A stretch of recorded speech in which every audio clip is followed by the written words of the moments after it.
Hello dear students, I Captain Prajakta from New Arts, Commerce and Science College Ahmednagar is here to help you in identifying figures of speech of the poem The Inchcape Rock composed by Robert Southey, and along with that we will also write appreciation of this poem. Dear students, in the board exam, sometimes you are asked to identify the figure of speech for the given line, or sometimes you are asked to write the particular figure of speech, example of particular figure of speech from the given stanza. In both cases, you should be able to write the answer. Now here you are asked to give examples of repetition from the poem. Repetition. This figure of speech occurs when same word or same phrase is repeated in the line. Now look at the first example. No stir in the air, no stir in the sea. In this line, stir, this word is repeated twice. Therefore, here is the figure of speech repetition, and you have to explain it further, like same word stir is repeated twice. Look at the second example. Quoth Sir Ralph. Now this line is repeated in the whole poem 2 times. This is a phrase. If same phrase is repeated, then also it is called as repetition. When same sound is repeated, it is called as alliteration. Now look at these examples. On a buoy in the storm, it floated and swung. Here S, this sound is highlighted by me. Now this is repeated, storm, swung. S sound is repeated. Therefore it is an alliteration, this figure of speech. You will write explanation, alliteration, S sound is repeated. This will be your answer. Now see second. Sir Ralph the rover sailed away. R sound is repeated. He scoured the sea for many a day. S sound is repeated. He steers his course for Scotland's shore. S sound is repeated. Now look at these lines. On the deck, the rover takes his stand. This is figure of speech inversion. Why? Because word order is changed. Look, the rover takes his stand on the deck. This should be the sentence. But order of the word is changed. It is called as inversion. This figure of speech. Look at next line. O Christ. It is called as apostrophe. Christ is address. Call. Like we say no. Oh God. Then God is address. Then it is the figure of speech apostrophe.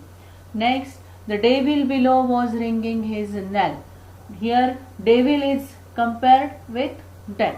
And whenever there is implicit comparison, then there is figure of speech metaphor. You will write explanation. Devil is implicitly compared with death. See the line. The ship was as still as she could be. Here, ship is referred as she. Means she is given the quality of a person and called as she, her in the poem. It is personification. Name of figure of speech is personification. Explanation is ship is personified. Look at next example. Down sang the bell with a gurgling sound. Now here look at this word gurgling. Gurgling, with the help of this word sound is expressed. Therefore it is called as onomatopoeia. This is the name of figure of speech, and explanation is the sound is expressed through words. In this way you can find out more examples of alliteration, personification from the poem. Now let's turn to the appreciation of the poem. When you are writing appreciation of the poem, you have to consider following points. With the help of these points you must write appreciation. First is about the poem, poet, title. You should explain. Then the theme, poetic style, the language, poetic devices used by the poet, special features of the poem, and moral of the poem. These are the points.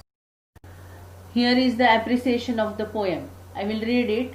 The poem The Inchcape Rock is one of the popular poems of the poet Robert Southey. He wrote many poems and prose too. Robert Southey was a poet laureate of England. The title of the poem itself reveals that it is a poem about the rock. The theme is a story of the abbot of Aberbrothock and a pirate, Sir Ralph. The abbot placed the bell on the Inchcape rock to save sailors, but the pirate cut the bell in jealousy. After some months, The pirate himself clashed his ship with the rock and ruined his own life with his sailors. He realized his mistake but got due punishment for his wrong act. The poem is a ballad of 17 stanzas including 4 lines each. It has AABB rhyme scheme. Language used is simple and easy. Poet uses various figures of speech like alliteration, repetition, personification, onomatopoeia, metaphor, and inversion, which make the poem effective and add to the beauty of the poem. The poem is a didactic poem with a message: as you sow, so shall you reap. The poem retains its impact on the mind of reader for a long period. Dear students, this was all about the figures of speech and appreciation of the poem The Inchcape Rock. Don't forget to like, share and subscribe my video if you have liked it. Thank you. Goodbye. Stay home. Stay safe.